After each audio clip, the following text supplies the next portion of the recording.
Well, as consumers are getting squeezed, home prices apparently are still going through the roof. The St. Louis Fed reports the average U.S. home price in the first quarter was just over $500,000.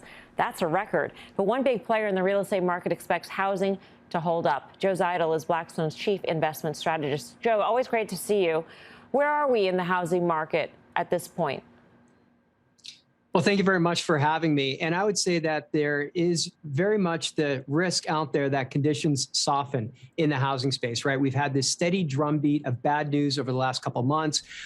Just over the course of the last few minutes, you've been talking about the rising mortgage rates and the consumers getting, pinched, as well as the negative wealth effect as people are looking at their statements or looking at their online brokerage accounts and seeing stocks down. And so you are hearing this drumbeat of bad news where, people are talking about recession odds rising over the next 12 months, but I'm of the view that there's a longer runway to the economic growth here in the United States. I think ultimately, the Fed is going to have to hike interest rates until something breaks. But I don't agree with the consensus view that says, recession, that we're on the edge of a recession now. I think that we've got a longer runway here, and it's household balance sheets that are really the source of that tailwind. So I do think that, over time, housing ends up, I think, having terrific supply and demand fundamentals so that when we do get to a point where something breaks, I don't think it's housing that does. This is not another setup to a 2007 or 2008 or 2009 type environment. I think there are risks out there in the economy, but in my opinion, housing is not one of those big risks.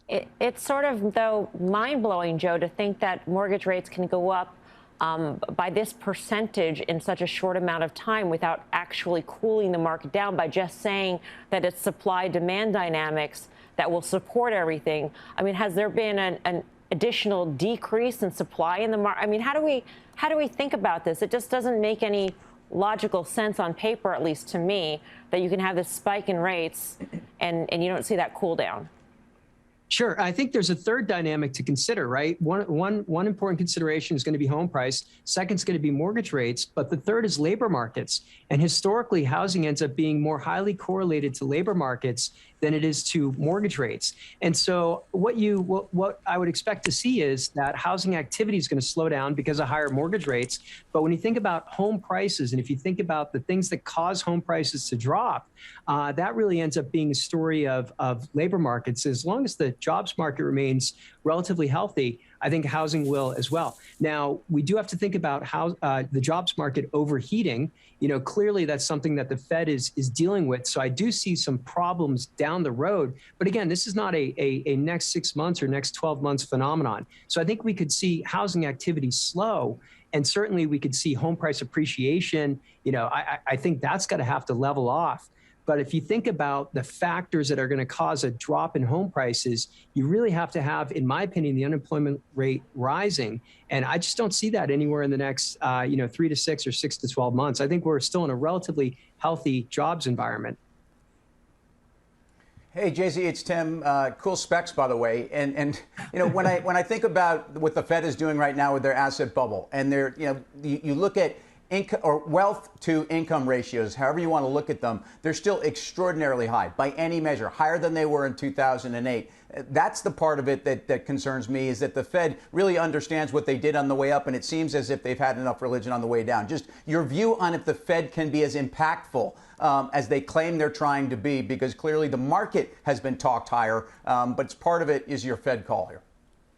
Yeah, and I think the Fed's going to have to go further than the market thinks. The market's basically got the Fed wrapping up its hikes by the end of this year. I think the market's maybe pricing in one hike in 2023 at this point. And I think they have the Fed funds rates going to 3%. My own view is that the Fed's going to have to extend out that hiking cycle. And I think they'll be hiking well into next year. And as a result, I think the Fed's fund rate's going to go higher. And I think there are going to be challenges in equity markets. And in my own view, I think that valuations in stocks still remain too high, and then I think we're going to have to see multiples come down. But if you think about that wealth effect, households have wealth from a couple different sources, right? You've got the forced savings of a house, then you of course have your stock and retirement funds.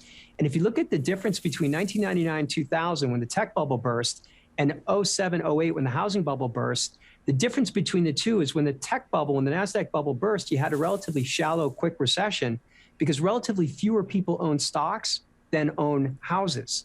So if we do have an issue or a challenge in the financial markets, it's going to impact a relatively smaller number of people because generally housing has greater dispersion.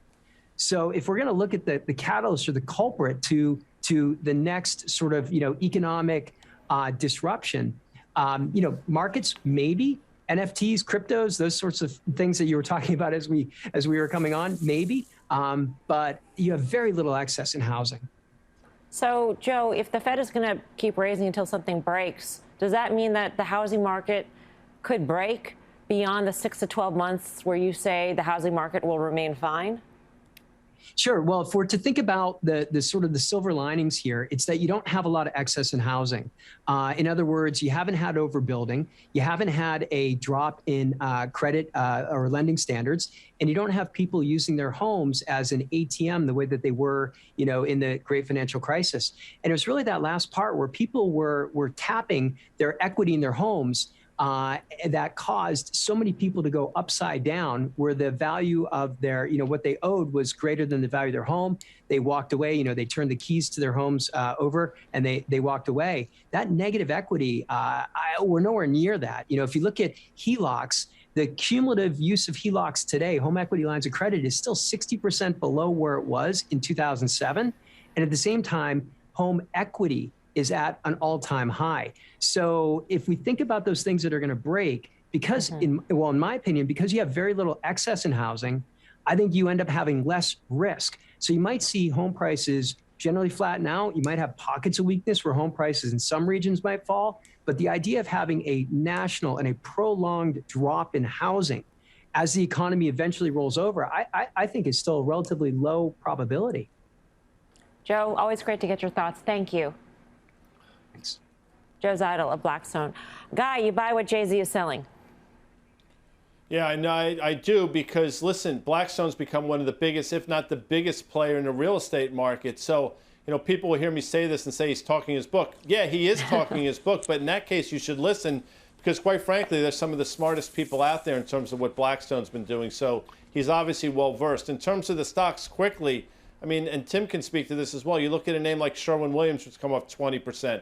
Whirlpool, some 20% off their all-time highs from just literally a month or so ago. Valuations are more reasonable now, and I think with housing, it just becomes the supply-demand fundamentals, and they still favor the upside, I think. Yeah, and I respectfully disagree with the chief investment officer of BlackRock, because when I think he's kind of comparing too much to the financial crisis that was housing related. I think you have to go look at the other one. Tech companies are about to cut unemployment at 3.6%. If you think that's healthy relative to where the tight demand is, or the supply, in the housing market, those things are going to come together at some point, and I just don't think it's going to be a great setup here. So to me, I actually think we're about to see unemployment start to tick up, and I do not think that's going to be good for home values. Blackstone. And I agree in terms of, the declines in the stock market. You got to watch that, because there is a cycle. It doesn't happen in a vacuum. Companies feel it, right? And then they take action, and that action might be not hiring as many people or laying people off.